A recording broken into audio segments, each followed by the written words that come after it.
پیدائشی طور پر کوئی انسان اونچا نہیں، کوئی انسان نیچا۔ ہمارے ہاں اس توحید کا ایک تو وہ ہے شکل کہ جو میں اپنے دروس میں بیان کیا کرتا ہوں کہ عوامی سطح پر توحید کا تصور لا معبود الا اللہ، لا الہ الا اللہ، لا معبود الا اللہ، لیکن یہاں پر وہ سنویت رہے گی کہ عبد اور معبود کی سنویت ہے، معبود اللہ کے سوا کوئی نہیں۔ اس سے اوپر کی سطح پر لا مطلوب الا اللہ، لا مقصود الا اللہ، لا محبوب الا اللہ، یہ ایک جو ہائر لیول آف کانشسنس ہے اس پر آ کر انسان کو، اور یہ ہمارا درس قرآن میں ہمارے منتخب نصاب میں سورہ حج کے حوالے سے اور ڈاکٹر رفیع الدین کے حوالے سے یہ بات میں نے کھل کر بیان کی ہے، اس کی مزید شرح میں جانے کی ضرورت نہیں۔ تیسرا لیول ہے یہ لا موجود الا اللہ، یہ ہے در حقیقت کہ جو اس کی مختلف اب شکلیں ہیں، اور اس مختلف شکلوں میں سے یہ دو شکلیں جو ہیں شیخ احمد سرہندی رحمۃ اللہ علیہ کی اور شیخ ابن عربی رحمہ اللہ، ان دونوں کے حوالے سے بات کو سمجھیے۔ اور ہندوستان میں ابن عربی کے مصنع شنکر آچاریہ ہیں اور شیخ احمد سرہندی کے مصنع رامانج ہیں، ان کا فلسفہ جو ہے وہ بہت قریب ہے جو شیخ احمد سرہندی رحمۃ اللہ علیہ کا ہے۔ ان میں فرق کیا ہے؟ شیخ احمد سرہندی کا فلسفہ یہ ہے حقیقی ذات صرف اللہ کی ہے، باقی جو کچھ نظر آ رہا ہے یہ سراب ہے، دیکھنے میں نظر آتا ہے، اس کی حقیقت کوئی نہیں ہے۔ اور ان کی اصلیت کیا ہے کہ یہ اللہ کے اسماء و صفات کے اضلال ہیں، سائے ہیں۔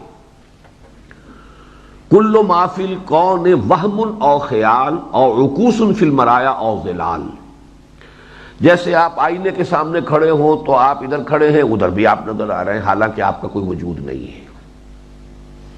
ظلال ایک سایہ ہے کسی شے کا، پڑ رہا ہے، سایہ ہے، نظر آ رہا ہے، حقیقت میں اس کا کوئی وجود نہیں ہے۔ یا جیسے مثال آپ نے میرے دروس میں سنی ہوگی کہ آپ ایک لکڑی لیجئے اور ایک اس کے سرے کے اوپر کپڑا باندھ کر اس میں مٹی کا تیل ڈال دیجئے، پھر آگ لگا دیجئے۔ یہ شعلہ جوالا جو ہے جو آپ کے سامنے آ گیا، اور اس کو ایک فلیم ہے، اس کو تیزی سے حرکت دیجئے، آپ کو دائرہ نظر آئے گا، آتشی دائرہ نظر آئے گا، ہے نہیں، آپ کو معلوم ہے کہ نہیں ہے۔ بس یہ حقیقت ہے اس کائنات کی، وجود صرف ایک ہے۔ گویا کہ توحید وجودی تو یہاں بھی ہو گئی، اسی لیے معنی میں جو شاہ ولی اللہ دہلوی نے کہا کہ کوئی فرق نہیں ہے شیخ ابن عربی اور شیخ احمد سرہندی کے نظریات کے اندر، لیکن یہاں اگر اس کا تجزیہ کریں گے تو یہاں ایک سنویت کی ضرورت پڑ گئی، اس لیے کہ سایہ کہاں پڑ رہا ہے۔ سائے کے لیے لازماً آپ کو اس شے سے علاوہ کوئی سپیس چاہیے، بلکہ یہاں تو تسلیس بھی آ جائے گی، سائے کے لیے کوئی سورس آف لائٹ چاہیے، پھر کسی شے کا اس کے سایہ شیڈ پڑے گا۔ اچھا وقوس فی المرایا، یہ جو بھی شکلیں ہیں اس کے اندر بھی کوئی نہ کوئی ایک باہر کی، اس ہستی سے باہر کا کوئی سلسلہ جو ہے وہ ماننا پڑے گا، اور ہستی سے باہر مانا اور ہستی محدود ہو گئی۔ جہاں ہستی ہوئی محدود، لاکھوں پھیر پڑتے ہیں، لاکھوں پیج پڑتے ہیں، وہ تو مسئلے پھر اور ہو گیا، اللہ تعالیٰ کی ذات تو پھر محدود ہو گئی۔ بنا بری شیخ ابن عربی رحمۃ اللہ علیہ کا قول یہ ہے، اس میں تو مشترک ہے، وجود حقیقی صرف اللہ کا ہے، اور جو کچھ نظر آ رہا ہے یہ اللہ کے اسماء و صفات کی تجلیات ہیں۔ تجلی میں کسی خارج کی ضرورت نہیں ہے، وہ تو خود اپنی جگہ سے اس کی اپنی تجلی ہو رہی ہے، اسماء و صفات کی تجلیات ہیں۔ اور نمبر 3 یہ کہ ہر شے کا اور اللہ کا ماہیت وجود کے اعتبار سے وجود ایک ہے، لیکن جہاں کسی شے کا تعین ہو جاتا ہے وہ غیر ہے، وہ عین نہیں ہے اللہ کا، وہ غیر ہو جاتا ہے۔ سمجھ میں آئے یا نہ آئے، بہرحال فلسفہ ابن عربی کا یہ ہے۔ اس کو میں سمجھا دینا چاہتا ہوں آپ کو ذرا اچھی طریقے سے۔ جدید سائنس کیا کہتی ہے؟ میں ہوں، آپ ہیں، میز ہے، یہ ہے، ہوا ہے، یہ سب کیا ہے؟ ایٹمز ہیں، مالیکیولز ہیں، ایٹمز ہیں۔ ایٹمز کیا ہیں؟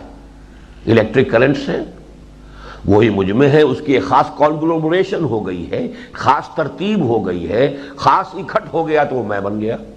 ہوں تو وہی کچھ، وہی ایٹمز ہیں. میرا وجود جو ہے جس سے بنا ہوا وہ ہے کیا؟ وہی ایٹمز، وہی الیکٹرک کرنٹس، کچھ بھی نہیں. وہی ایٹم ہوا کے اندر موجود ہے.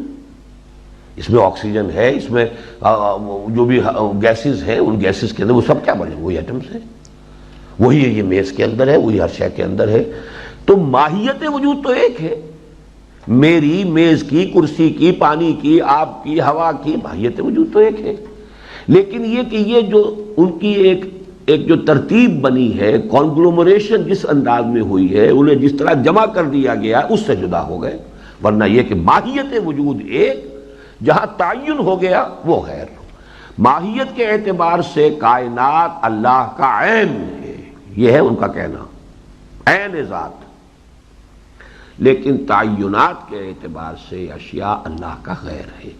یہ اصل میں پینتھیزم جس کو کہا جاتا ہے اس سے قریب ترین آ گیا ہے معاملہ، اور بہت ہی باریک سا فرق رہ جاتا ہے. اگرچہ وہ پینتھیزم نہیں بنا کہ جس کا مفہوم یہ ہے کہ خود اس اللہ ہی نے یہ شکل اختیار کر لی ہے. یہاں تو گویا کہ کہا یہ جا رہا ہے کہ جیسے کہ برف پگھل کر پانی بن گیا، تو برف کہاں ہے؟ پانی ہے. پانی کو حرارت پہنچی ہے تو وہ بھاپ بن گئی. بھاپ جو ہے وہی برف. اب فرض کیجئے جیسے کہ ہمالیہ کے اوپر برف کے انبار بھی ہیں، اسی کی پگھلی ہوئی شکل پانی کی چلی آ رہی ہے، سوتوں میں سے ہو کر، دریاؤں میں سے ہو کر، اسی کے پھر سمندر سے بخارات اٹھ رہے ہیں. تینوں موجود ہیں اپنی جگہ پر، لیکن حقیقت میں تو ایک ہی ہے.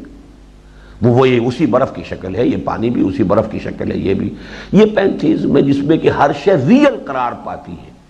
جبکہ اس میں یہ دونوں مشترک ہیں، شیخ احمد سرہندی اور شیخ ابن عربی، کہ یہ کائنات ریئل نہیں ہے، یہ تو صرف سراب ہے، امیجز ہیں جو بنے ہوئے ہیں، صرف تصویریں ہیں کہ جو اوپر کھینچی ہوئی ہیں. پانی کے اوپر ایک لہر اٹھی، اس لہر کا کوئی وجود نہیں ہے، کوئی اس کی حقیقت نہیں ہے، لیکن اس لہر کی شکل میں ہم اسے لہر کہیں گے. یہ لہر ہے، اگرچہ ہے وہی پانی، وہی سمندر. بحریست متحد کہ بے اشکال مختلف، باراں و قطرہ و صدف و گوہر آمدہ. ایک ہی بحر ہے جس کے اندر کے مختلف شکلیں بن گئی ہے. یہ فلاں جو ہے اس کے اندر وہ لہر اٹھ رہی ہے، وہ بارش کا پانی بھی آ رہا ہے. پھر یہ کہ اسی میں کوئی قطرہ بن کر جو ہے اس نے وہ سی پی کے اندر موتی کی شکل اختیار کر لی ہے، تو ایک ہی شے. تو یہ جو تصور ہے شیخ ابن عربی کا کہ تجلی اسماء باری تعالی، اور شیخ احمد سرہندی کا کہ یہ اضلال اور سائے ہیں اس اسماء و صفات کے، اتنا فرق ہے. اس کے علاوہ ان دونوں کے فلسفے میں کوئی فرق نہیں، اس لیے کہ لا محالہ انسان کو وہاں جانا پڑتا ہے کہ دو وجودوں کا کوئی امکان نہیں. اگر دو وجود ہیں تو پھر ان میں سے کوئی بھی غیر محدود نہیں ہے، بات ختم ہو گئی. دوسرا اسے لمٹ کر دے گا، چاہے ایک بہت بڑا بہت بڑا بہت بڑا بہت بڑا، دوسرا بہت چھوٹا بہت چھوٹا بہت چھوٹا بہت چھوٹا، لیکن دوسرے کا وجود اس کو لمٹ کر دے گا، اس کی حدود معین کر دے گا. اور یہ ہے وہ معاملہ کہ اللہ تعالیٰ کی ذات کو محدود کر دینا در حقیقت یہی ہے وہ چیز کہ جو قابل قبول نہیں ہے. فطرت تقاضا کرتی ہے، عقل تقاضا کرتی ہے. اب اس میں جو ہم نے سمجھا ہے ذات باری کا لامحدود ہے، اس میں اب قرآن مجید کیا کہتا ہے؟ یہ بات میں آپ سے عرض کر چکا ہوں کہ قرآن مجید میں یہ مسئلہ اس صراحت کے ساتھ تو نہیں آیا، اور نہ اس کا یہ مزاج ہے کہ وہ ان فلسفیانہ موضوعات کو اپنا باقاعدہ ان مسائل کو اپنا موضوع بنائے. میں نے ایک بحث پڑھی ہے مولانا اشرف علی تھانوی رحمۃ اللہ علیہ کی، وہ اس آیت کو بھی وحدت الوجود کے وہ قائل ہیں، لیکن وہ کہتے ہیں کہ اس آیت سے بھی وحدت الوجود ثابت نہیں ہوتا، یہ کہیں بھی قرآن سے ثابت نہیں ہے. مجھے ان سے اختلاف ہے. میں یہ سمجھتا ہوں کہ قرآن مجید میں یہ آیہ مبارکہ هو الاول والآخر والظاہر والباطن، یہ وحدت الوجود کے لیے نص قطعی ہے. اب یہ میں پہلی مرتبہ ان اجتماعات میں اس طریقے سے اپنی آراء جو ہے جس پر مجھے اذعان ہے وہ پھر میں اذعان کے ساتھ بیان کر رہا ہوں، تاکہ بہرحال منتقل ہو جائے. جو بھی چاہے بعد میں کوئی شخص غور کرے اور مطالعہ کرے اور میری بات کو کہے کہ یہ خلل تھا، ان کا دماغ کو عارضی طور پہ خلل لاحق ہو گیا تھا، تو بھی کوئی حرج نہیں. لیکن یہ کہ بہرحال میری سوچ کا آج کی تاریخ تک جو اس کا حاصل ہے وہ میں آپ کے سامنے بہت کلیئر ورڈز میں رکھ رہا ہوں کہ میں اسے نص قطعی سمجھتا ہوں اس بات پر کہ یہ وحدت الوجود کے وجود ایک ہی ہے. اور اس کی مثال کیا ہے؟ اس آیہ مبارکہ کو پڑھیے، هو الاول والآخر والظاہر والباطن. چند چیزیں جو تفسیری اعتبار سے میں نے نوٹ کرائی ہیں، اور بدقسمتی سے مولانا اصلاحی صاحب جیسے شخص نے بھی ادھر توجہ نہیں کی، حالانکہ اصول ان کے ہاں بیان ہوا ہے. مولانا فراہی رحمۃ اللہ علیہ کا بیان کردہ اصول ہے کہ اللہ تعالیٰ کے اسماء و صفات کے درمیان قرآن میں کہیں حرف عطف نہیں آتا. وَهُوَ الْغَفُورُ الرَّحِيمُ، وَهُوَ الْغَفُورُ وَالرَّحِيمُ کہیں نہیں ملے گا آپ کو. سمیع بصیر، سمیع بھی ہے بصیر بھی ہے، واو نہیں آئے گا، حرف عطف نہیں آتا. اور جس کی سب سے بڑی مثال کیا ہے کہ 8 اسماء آئے ہیں تسلسل کے ساتھ بغیر عطف کے: الملک القدوس السلام المؤمن المہیمن العزیز الجبار المتکبر. کہیں حرف عطف نہیں. عام عربی قاعدے کے خلاف ہے. لیکن کیوں نہیں؟ اس لیے نہیں کہ اللہ تعالیٰ کے تمام صفات چاہے وہ ہمارے نزدیک متضاد بھی ہوں، اس کی ہستی میں بیک وقت موجود ہے. ہماری صفات کا تصور یہ ہے کہ جب غصہ آیا ہوا غصہ ہے، جب ہم راضی ہیں تو راضی ہے. یہ دونوں چیزیں بیک وقت تو نہیں ہو سکتی. اللہ تعالیٰ کی صفات متضاد بھی ہیں. القابض الباسط، قابض سکیڑنے والا، الباسط کھولنے والا. الرافع المذل المعز، وہ بالکل مختلف بیک وقت موجود ہے. اور یہ بہت بڑی بات ہے واقعتاً. ذات باری تعالیٰ میں اس کی صفات میں بھی تعدد اس معنی میں نہیں ہے، اس لیے کہ توحید اصل میں جو ہے وہ اس کو بھی گوارا کرنے کو تیار نہیں کہ ان اسماء و صفات میں بھی مغایرت. و حرف عطف کا لازمی جو نتیجہ نکلتا ہے نحو میں وہ یہ ہے کہ مغایرت ہے. اللہ کی ذات میں صفات کے درجے میں بھی مغایرت نہیں. لیکن سوال یہ ہے کہ جب یہ اتنا بڑا فلسفہ ہے اور اتنی بڑی بات ہے اور اس سے اتنا بڑا نتیجہ نکالا گیا اور اتنی بڑی معرفت حاصل ہوئی، وہاں اس پر بحث کیوں نہیں کی کہ هو الاول والآخر والظاہر والباطن؟ یہاں واو کیوں آ رہا ہے؟ معلوم کوئی بالکل یونیک مسئلہ ہے، بالکل علیحدہ مسئلہ ہے، بالکل یہاں کوئی بات اور ہی ہے، لیکن بحث ہی نہیں، اس کو نوٹ ہی نہیں کیا. اس کی وجہ یہ ہے الظاہر الباطن تو پھر بھی بیک وقت ہو سکتے ہیں. میرا ظاہر میرا باطن وہ کوئی ایگزسٹ کریں گے. نماز کا ظاہر نماز کا باطن کوئی ایگزسٹ کریں گے، بیک وقت ہوں گے. الاول والآخر تو کوئی ایگزسٹ نہیں کر سکتے. فصل تو ہوگا، یا پھر محمل الفاظ ہیں الاول الاخر، پہلا آخری. یہ بیک وقت کیسے ہو؟ یہ ہے اصل میں وہ سبب جس کی وجہ سے یا حرف عطف آیا. ایکسیپشن ہے یہ کہ ان 4 اسماء اللہ تعالیٰ کے جو الاول الآخر الظاہر الباطن ان کو حرف عطف سے لایا گیا. دوسری بات یہ نوٹ کیجئے کہ یہ چاروں الفاظ ایسے ہیں کہ جو ہمیشہ کسی مضاف الیہ کو چاہتے ہیں. کس کا؟ اول، اولہ. آپ نے رمضان کے بارے میں جو روایت آتی ہے اولہ مغفرۃ واوسطہ کیا ہے؟ اولہ رحمۃ واوسطہ مغفرۃ وآخرہ عتق من النار.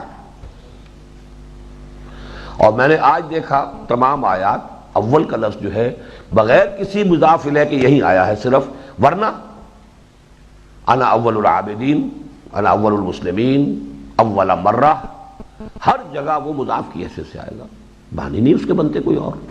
اول کس چیز کا؟ اول کسی شے کا نقطہ آغاز ہوں گے آپ، کوئی کسی سلسلے کی پہلی کڑی ہوگی. کس کی ہے یہ الاول کس کا ہے؟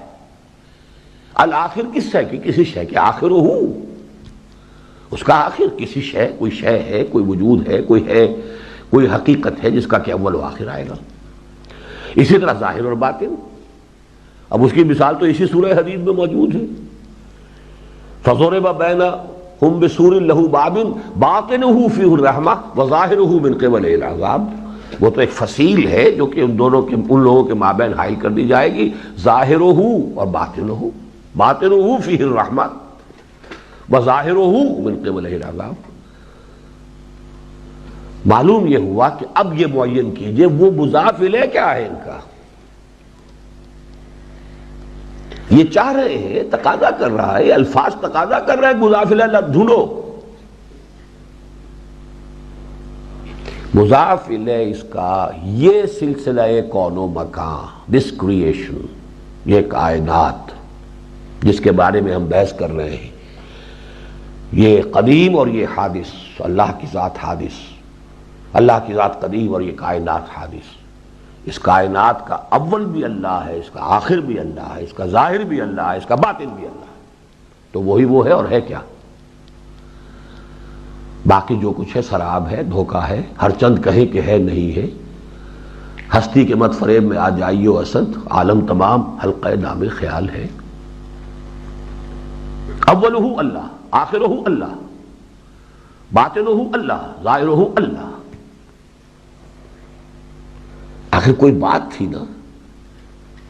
غالباً یہ تو حضرت جنید کا قول ہے، لیس فی جبتی الا اللہ، میرے جبے میں اللہ کے سوا کچھ نہیں، اللہ ہی اللہ ہے ہی اللہ. میں تو ایک نقش ہوں، نقش برآب.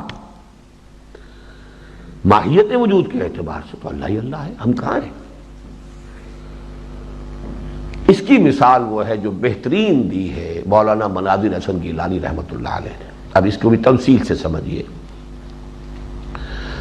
انہوں نے باقی جو اور شکلیں ہیں کہ ایک کریشن کا ایک یہ تصور ہے کہ جیسے بڑھئی نے کرسی بنا دی، لکڑی پہلے چاہیے تھی، تو ایک کریٹر اور ایک مادہ تخلیق ہونا چاہیے. اللہ نے مٹی سے انسان بنا دیا، مٹی پہلے ہے نا، اس وقت بھی موجود تھی انسان کی تخلیق کے وقت. اسی لیے ہم نے ابداع اور خلق میں فرق کیا ہے. خلق ہے کسی شے سے اور شے بنا دینا، اور ابداع وہ ہے کہ جو بغیر کسی شے کے اللہ نے جو چیز پیدا کی. تو مختلف اسی طریقے سے برف کا پانی بن جانا. لیکن تیسری چیز جو ہے کہ جو در حقیقت ربط حادث بالقدیم کے لیے بہترین تمثیل ہے وہ یہ ہے، جسے آپ کہتے ہیں ایک ذہنی تخلیق. آپ نے اگر مینار دیکھا ہے، مینار پاکستان، تو اپنے ذہن میں اس کا تصور کیجئے. آپ کے ذہن میں مینار کی تخلیق ہوئی ہے، یہ ایک ذہنی تخلیق ہے. آپ کے ذہن میں مینار ہے، لیکن آپ ہی اس کے اوپر بھی ہیں، نیچے بھی ہیں، دائیں بھی ہیں، بائیں بھی ہیں، اول بھی ہیں، آخر بھی ہیں، ظاہر بھی ہیں، باطن بھی ہیں، اندر بھی ہیں، بھیتر بھی ہیں، باہر بھی ہیں. اس کا کوئی اپنا وجود نہیں ہے، اور اس کا وجود آپ کی توجہ پر منحصر ہے. اگر کنسنٹریشن آپ کی قائم رہی وہ رہے گا، جیسے ہی کنسنٹریشن ختم ہوئی اس کا وجود ہی کوئی نہیں. اسی سے قریب ترین لفظ ہے اللہ تعالیٰ کے لیے القیوم. یہ اس کی توجہ اور عنایت ہے جو اس کائنات کو تھامے ہوئے ہے، کھڑا کیا ہوا ہے. الحی القیوم، خود الحی ہے، اس کا اپنا وجود ہے. واجب الوجود فلسفے میں کہیے، اس کی حیات مستعار نہیں ہے، اس کا وجود ذاتی ہے، کسی اور کی کا مانگا ہوا نہیں ہے، خانہ زاد ہے. لیکن باقی سب جس کو ہم ممکن کہیں گے، کانٹینجنٹ بینگ کہیں گے، جس کو حادث کہیں گے، وہ سب کیا؟ اس کے لیے اللہ قیوم ہے، وہ تھامے ہوئے ہے، اس نے اسے قائم رکھا ہوا، ورنہ نہیں ہو سکتا. یہ ہے تمثیل اس آیت کے لیے بہترین، کہ یہ کائنات جو ہے در حقیقت مثال کے طور پر بس صرف یہ کہ اب اس میں ہمارا خیال وہ بس ہے اور نہیں بھی ہے، لیکن اللہ کا خیال اتنا پکا ہے کہ وہ ہے. اس نے یہ ٹھوس کائنات کی شکل اختیار کی ہے. لیکن ریلیشن شپ جو ہے اللہ کا اس کائنات کے ساتھ وہی ہے کہ جو آپ کا اپنی کسی ذہنی تخلیق کے ساتھ، کسی تصوراتی تخلیق کے ساتھ ہے. اس کے سوا اس آیت کی کوئی اور تعبیر ممکن نہیں.